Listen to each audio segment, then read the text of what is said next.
Puji Tuhan. Haleluya, silakan duduk Bapak Ibu Saudara. Adalah kesempatan yang baik kalau kita bisa berada di rumah Tuhan di hari ini. Ini adalah hari pertama di minggu ini. Dan ketika saudara beri yang pertama, itu selalu spesial. Betul ya? Yang pertama itu selalu spesial. Dan apa yang Tuhan inginkan dari kita selalu utamakan aku. Persembahan sulung. Persepuluhan. Yang pertama yang menjadi bagian dari hidup kita yang kita serahkan kepada Tuhan. Carilah dahulu kerajaanku dan kebenarannya. Ketika kita jadikan Allah yang pertama, segala sesuatu yang secondary itu akan ditambahkan. Segala sesuatu yang menyertainya itu akan ditambahkan. Ketika Salomo meminta hikmat dari Allah sebagai yang pertama, yang lain-lainnya ditambahkan. Jadi Anda mau dapat berkatnya atau mau dapat pribadinya? Kalau engkau dapat pribadinya, pribadi itu bisa memberkati engkau lagi dan lagi dan lagi. Senang sekali bisa berada di tempat ini Bapak Ibu Saudara. Kalau Anda lihat sebelah kiri kanan Anda dan Anda tidak mengenali wajahnya, ada dua kemungkinan. Ya. Saya jadi gak enak ngomongnya. Udahlah saya tutup aja, jangan. Ya. Tetapi saya bersyukur bahwa ada pandemi ini membuat saya harus memakai masker setiap saat. Sehingga setengah kejelekan saya tertutupi, begitu kira-kira. Tapi kalau Anda yang ganteng dan cantik kan pasti mikirnya, aduh gimana ya kegantengan dan kecantikanku tertutup setengah. Bapak Ibu Saudara, ini masa yang aneh, masa yang tidak biasa. Bahkan ketika saya di Amerika Serikat, banyak gereja besar yang juga bergumul dengan hal ini ya, dengan pandemi ini. Meskipun salah satu rekan kelas saya ada yang berkata dia bersyukur dengan adanya pandemi ini. Kenapa? Karena akhirnya dia bisa mengeksplorasi pelayanan secara online. Teman saya, rekan kelas saya ini, dia gembala jemaat di Savannah, Georgia. Ya, kalau Anda pernah dengar Atlanta, nah Atlanta itu ada di Georgia, State of Georgia. Nah dia di kota namanya Savannah. Dia bilang sekarang jemaat saya ada di 50 states, ada di 50 negara bagian. Karena banyak sekali orang yang online dan menikmati firman Tuhan, menikmati apa yang disajikan di gerejanya. Tentu saja ada konsekuensi lain untuk gereja-gereja lokal di mana jemaat-jemaatnya bisa kemudian sekarang berkunjung ke ibadah-ibadah lain yang ada secara online atau dalam bahasa Indonesia katanya daring ya, dalam jaringan. Kemarin kami pergi ke sebuah persemayaman dari rekan Bapak Gembala meninggal. Kemudian ada seorang jemaat yang berkata, sekarang saya ibadah bisa 3-4 kali sehari. Saya ibadah di Bandung, saya ibadah di Tegal, saya ibadah di Temanggung, saya ibadah di Sidoarjo, bahkan kalau sempat saya ibadah di Ketapang, Jakarta. Jadi luar biasa, orang bisa, kalau dulu kan gak mungkin ya, bagaimana mungkin Anda bisa beribadah di kota yang berjauhan dalam satu hari. Tapi semuanya sekarang menjadi mungkin. Nah ini yang kemudian akhirnya kita butuh kebijaksanaan dari Tuhan untuk bisa memilah mana yang benar, mana yang berkenan, mana yang sempurna. Yang baik, yang berkenan, dan yang sempurna, betul kan? Dari setiap pengajaran itu katanya dengan firman Tuhan, tetapi apakah kemudian dia baik, apakah dia sesuai dengan kebenaran firman Tuhan? Atau kesaksian-kesaksian yang Anda dengar, bisa saja kemudian itu tidak didasarkan oleh firman Tuhan. Meskipun yang menyampaikannya adalah seorang yang mengklaim hamba Tuhan, yang mendapat penglihatan misalnya dan lain sebagainya. Jadi ini yang kemudian kita jadi tantangan gereja Tuhan di masa sekarang, di masa pandemi ini. Tapi apapun yang terjadi, masa pandemi juga membuat saya kembali ke kota ini. Dan senang sekali mungkin ini pertama kalinya Bapak, Ibu, Saudara melihat saya di mimbar menyampaikan firman Tuhan setelah 2 tahun yang lalu. Enggak ya, Oktober terakhir ya saya di sini ya. Tetapi sejak saya kembali di Amerika Serikat, akhir bulan lalu, ini mungkin baru pertama kalinya saya melayani Anda untuk membawakan firman. Ada yang berkata, Jeff mau kawin ya, aku pulang. Saya katakan, ya kalau saya mau menikah, terus kan itu Bapak Ibu Saudara nggak ikut sponsorin ya. Kecuali Anda mau urunan gitu kan, untuk sponsorin pernikahan saya. Gitu. Tapi sesuai firman Tuhan hanya Bapak yang tahu kan, anak pun tidak. Jadi kalau Anda mau tanya Bapak Gembala. Tapi yang pasti di sini udah ada namanya begitu ya. Itu supaya jemaat juga mengerti dan tidak perlu bertanya-tanya lagi. Ada soalnya yang bertanya ke staf. Saya bilang staf tidak akan tahu detailnya, jadi tanyalah Bapak, karena anak pun tidak tahu. Nah, itu bercanda ya, Anda boleh tanya ke saya, nanti saya jelaskan. Oke? Puji Tuhan, Tuhan kasih pasangan yang baik dan ya in the near future, dalam waktu dekat. Oke? Jadi Anda semua kalau Anda terdaftar di data jemaat, Anda akan dapat undangannya. Tapi kalau Anda nggak ada di data jemaat, maaf ya, bukannya kami sentimen, tetapi ya bagaimana ya. Jadi pastikan nama Anda ada di data jemaat, nanti akan dikirimkan ke rumah Anda masing-masing. Oke, dan hari ini kalau Bapak Ibu Saudara bawa handphone dan ada internetnya, Anda bisa buka jeffminandar.com, Anda boleh copy paste sermon outlines yang ada di sana, karena ada banyak ayat yang saya mungkin tidak sempat baca satu persatu atau Anda tidak sempat catat. Kalau Anda suka mencatat, saya berharap ini juga nanti akan ada di website gereja meskipun sedang under maintenance. Ya, hari ini kita akan bicara tentang tak pernah tertidur. Tak pernah tertidur. Kita buka ya Alkitab kita Bapak Ibu Saudara di Mazmur pasal yang ke-121. Mazmur 121 ayat yang ke-4. Kalau Anda punya Alkitab, Anda buka Alkitab di Mazmur pasal 121 ayat yang ke-4. Kita baca sama-sama? Setuju? 1, 2, 3. Sesungguhnya tidak terlelap dan tidak tertidur penjaga Israel. Ada lagu yang terkenal di dunia musik Indonesia, Penjaga Hati. Tetapi di firman Tuhan ada penjaga Israel. Siapa dia? Tuhan. Allah. Ada yang menyebut dia Yahweh. Ada yang menyebutnya Yehova. Adonai.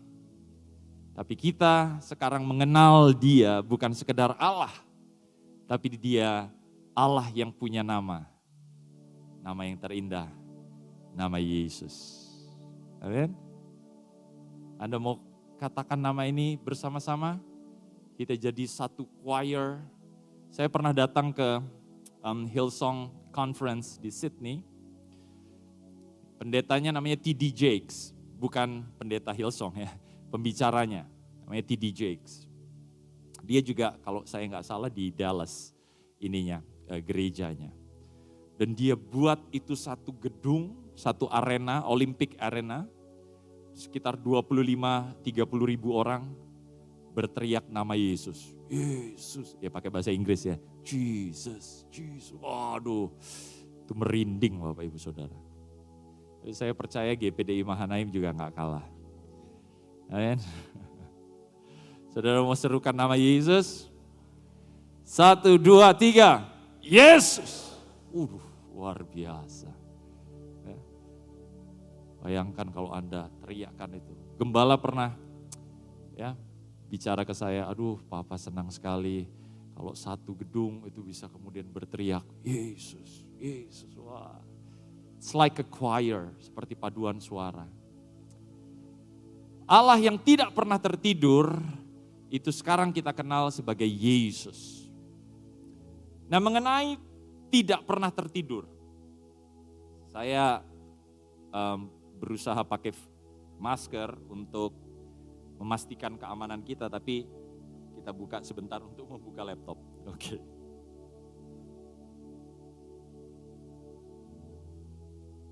Kalau Anda, Bapak Ibu Saudara pernah dengar istilah the city that never sleeps. Pernah dengar istilah itu? Enggak pernah? Kota yang tidak pernah tertidur. Ini diberikan kepada kota New York. Ya, ada dulu dad jokes. Saudara tahu dad jokes atau guyonan bapak-bapak.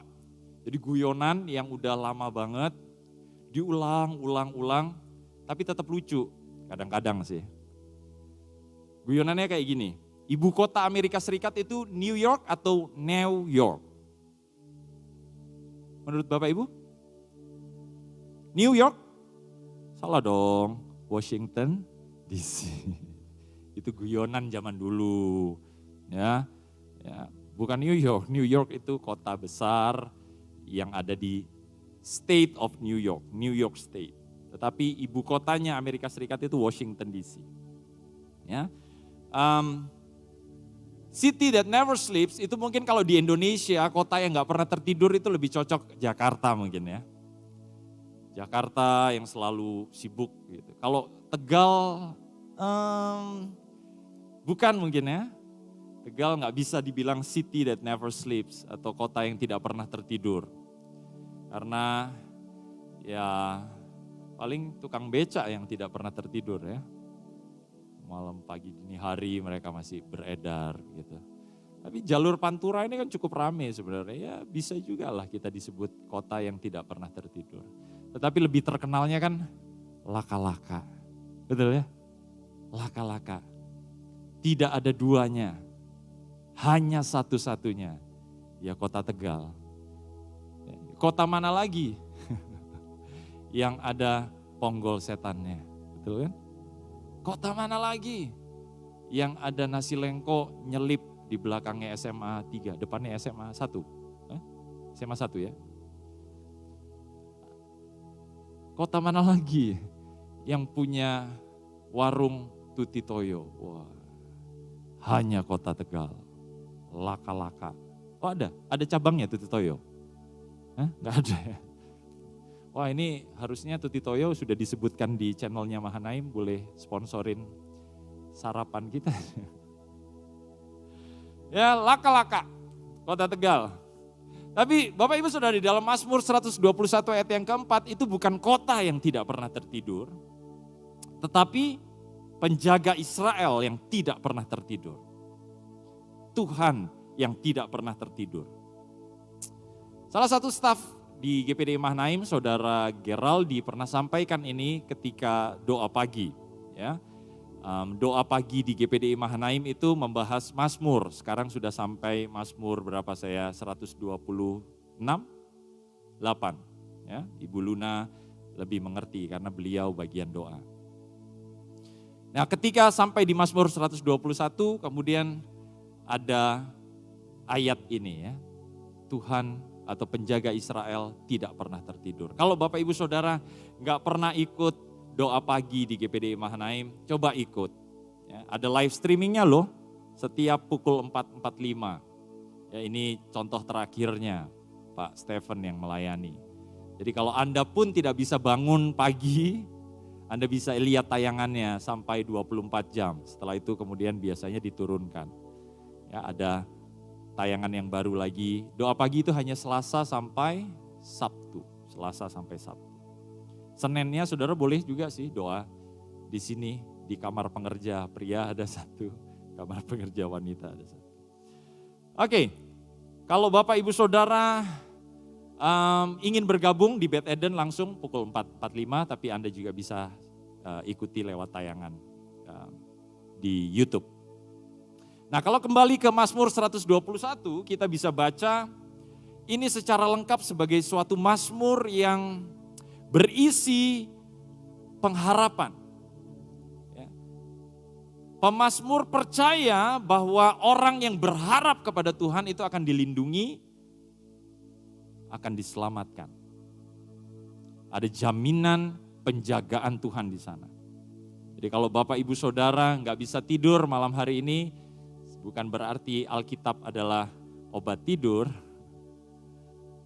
kind of. Tetapi saya percaya kalau Anda baca Alkitab yang menguatkan ayat-ayat seperti ini yang Anda kemudian ulang, perkatakan, oh Allah menjagaku. Kalau Anda baca secara keseluruhan pasal ini, Tuhan penjaga Israel. Aku melayangkan mataku ke gunung-gunung, dari manakah akan datang pertolonganku? Pertolonganku ialah dari Tuhan. Bukankah itu mengangkat jiwa kita? Ketika semua yang ada di sekeliling kita isinya adalah hal-hal yang menyeramkan, menyedihkan, menakutkan, ada berita pengharapan yang menguatkan, menghibur, dan memberi jaminan. Dan ini yang menjadi 3 hal yang kemudian menjadi kekuatan kita kan. Kenapa kemudian kita mempercayai Tuhan, membaca firman-Nya, karena ada kekuatan, ada penghiburan dan ada jaminan. Nah, mengenai kekuatan, penghiburan dan jaminan itu selalu membawa saya kepada pengertian tentang figur seorang ayah atau seorang bapa. Figur seorang bapa, seorang ayah itu adalah orang yang kuat. Dia ayah yang memberi jaminan.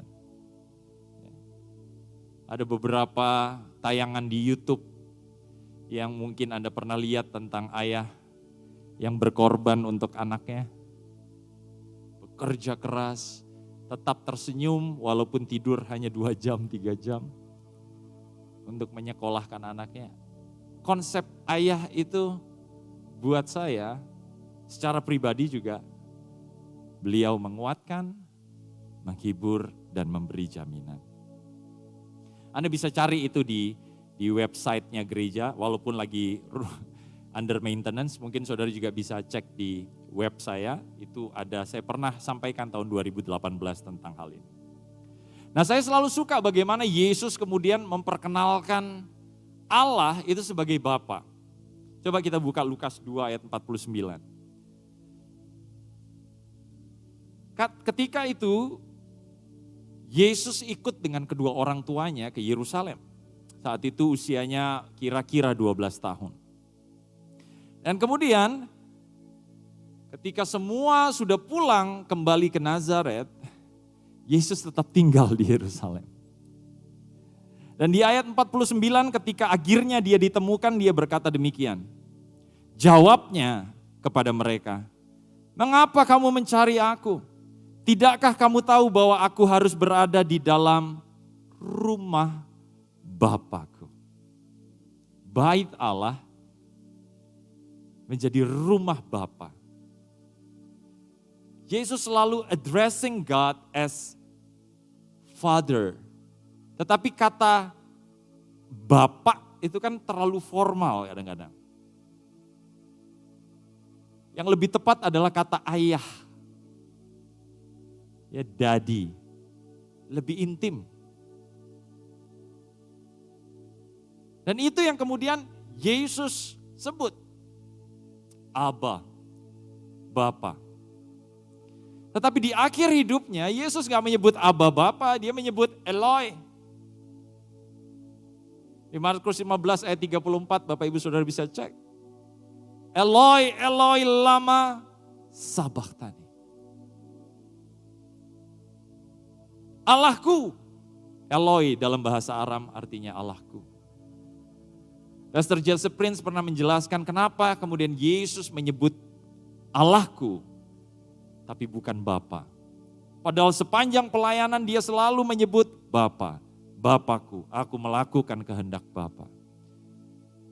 Salah satunya adalah paradoks yang Yesus bawa kepada kita manusia. Dia memanggil Allah supaya kita yang percaya bisa memanggil ke sorga Bapa. Dia menjadi miskin supaya kita yang percaya kepadanya menjadi kaya. Dia menjadi sakit supaya kita yang percaya kepadanya menjadi sembuh. Itulah kenapa kemudian Yesus berseru, Allahku. Sesuatu yang paradoksikal, sesuatu yang bertentangan. Tetapi ia lakukan itu untuk memberi kita hidup. Roma 5 ayat yang ke-8 menunjukkan bahwa kematian Yesus itu adalah bukti kasihnya yang ditunjukkan kepada manusia. Dia mati bagi Anda ketika Anda masih berdosa. Dia mati untuk saya ketika saya masih berdosa. Demikian juga kematian Yesus membuktikan bahwa kuasa iblis itu dikalahkan. Penggenapan dari kalahnya kuasa iblis. Di dalam Kejadian pasal yang ketiga disebutkan bahwa keturunanmu akan diremukkan kepalanya. Tuhan berbicara kepada iblis, si ular. Tetapi engkau akan menghancurkan tumitnya. Karena iblis tidak pernah bisa mengalahkan Yesus. Kekuatan setan, kerajaan setan tidak pernah bisa mengalahkan. Kita nyanyikan tadi bahwa dialah kemenangan kita. Kita percaya bahwa Allah adalah Allah yang baik, yang mengasihi dan menepati janjinya. Sehingga tidak mungkin kemudian Allah itu dituduh yang tidak patut. Oh, Allahku tertidur, tidak peduli dan lain sebagainya. Keadaan Ayub, seorang tokoh di dalam Alkitab, begitu menderita. Tetapi di dalam penderitaannya dia tidak pernah menuduh Allah melakukan yang tidak-tidak. Dia tidak pernah menganggap Allah itu berbuat yang tidak patut. Dia bahkan berkata Tuhan yang memberi, Tuhan yang menerima. Tuhan yang mengambil. Tuhan yang memberi, Tuhan yang menerima. Tuhan yang memberi, Tuhan yang mengambil. Terpujilah nama Tuhan. Saya percaya memang di tengah kesulitan yang Bapak Ibu Saudara mungkin hadapi, keraguan itu bisa muncul, kadang bisa muncul. Salah satu contohnya bahkan murid-murid Yesus. Bayangkan orang yang paling dekat sama Yesus, mereka adalah orang yang juga pernah ragu. Markus 4 ayat 8. Konteksnya adalah ketika itu mereka ada di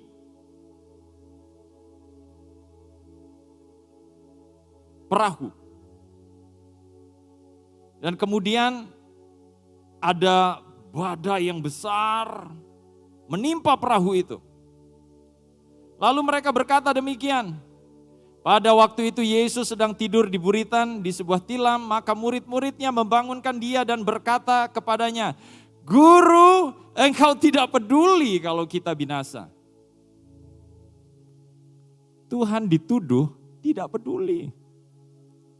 Tuhan pencipta langit dan di bumi dituduh tidak peduli.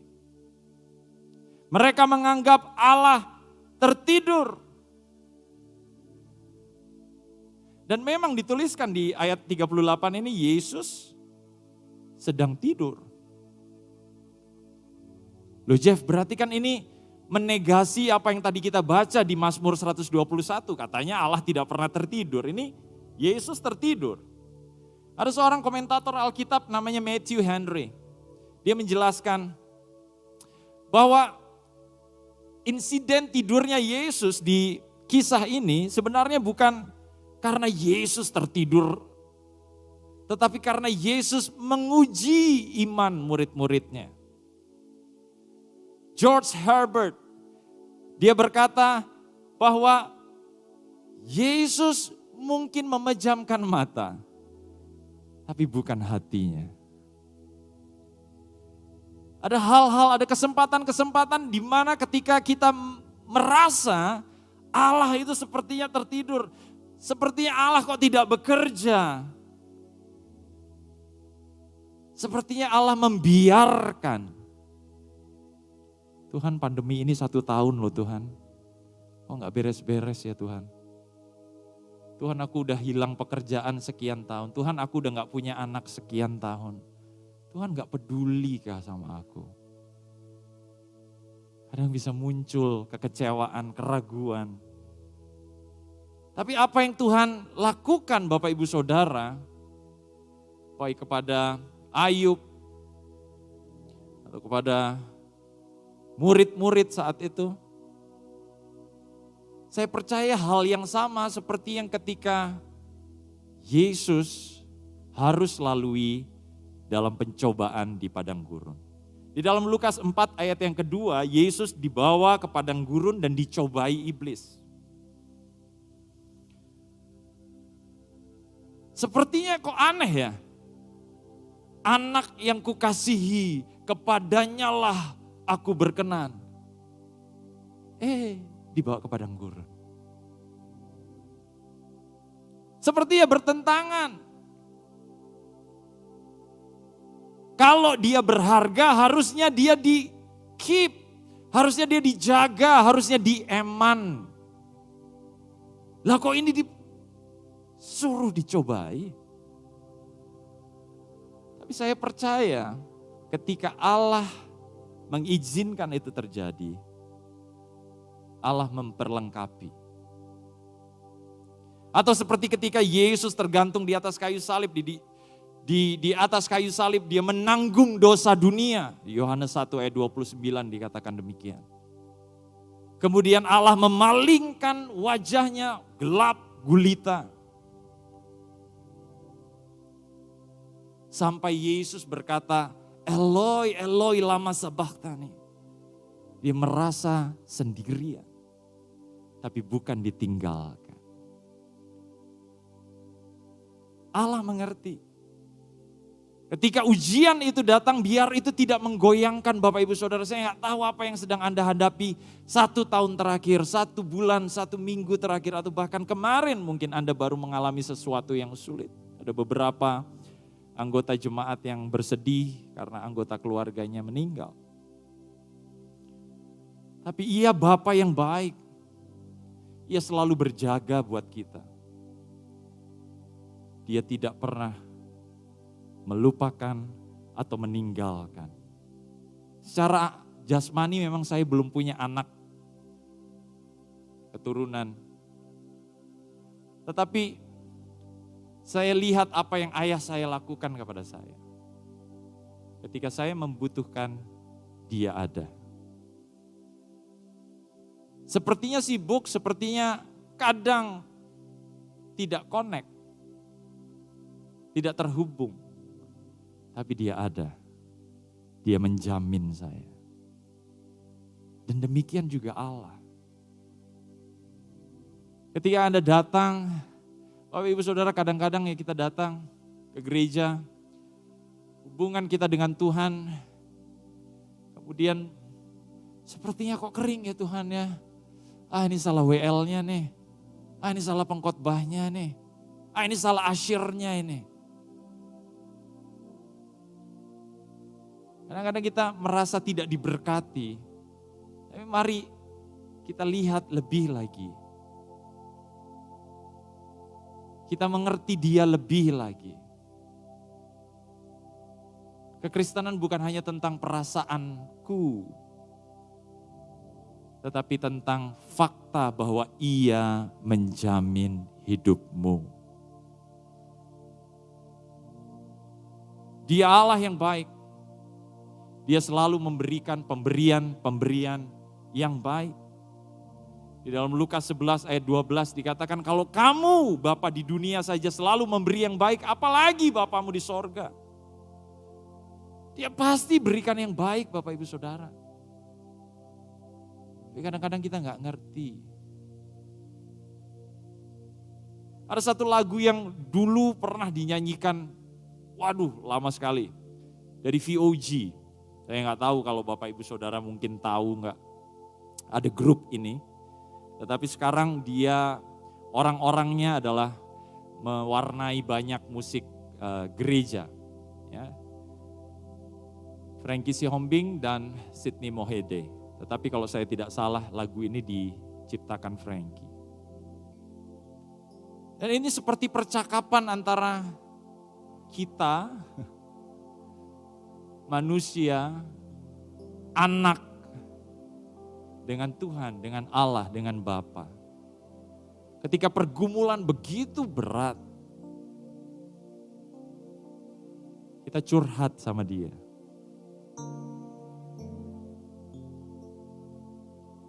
Kita curhat sama Bapa.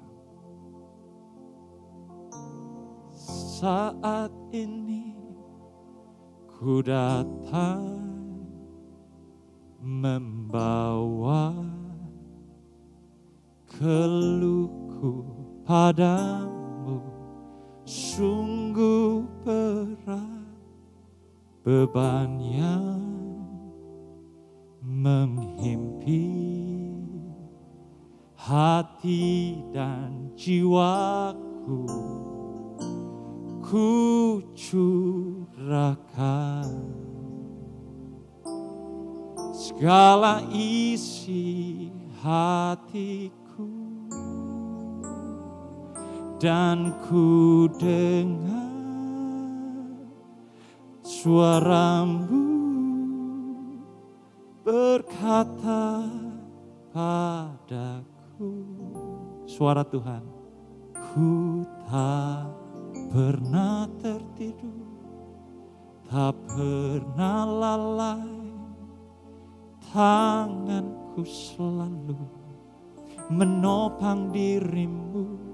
Percayalah padaku, datang padaku, ku selalu setia padamu. Mungkin Anda merasakan ini Bapak Ibu Saudara, Anda mau nyanyikan? Saat ini ku datang membawa keluhku padamu, sungguh berat beban yang menghimpit hati dan jiwaku, ku curahkan seluruh isi hatiku, dan ku dengar suaramu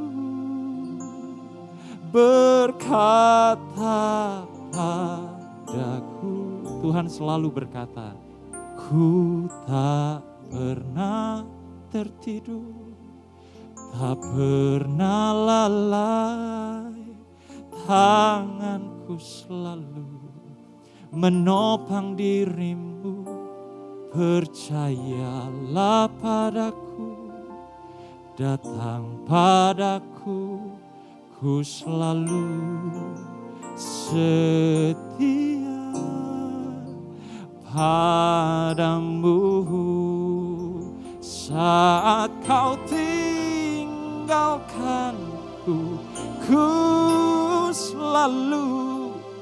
setia padamu. Dan saat kau melupakanku, ku selalu menunggumu kembali. Tuhan selalu berkata kepada kita, ku tak pernah tertidur, tak pernah lalai, sebab tanganku selalu menopang dirimu.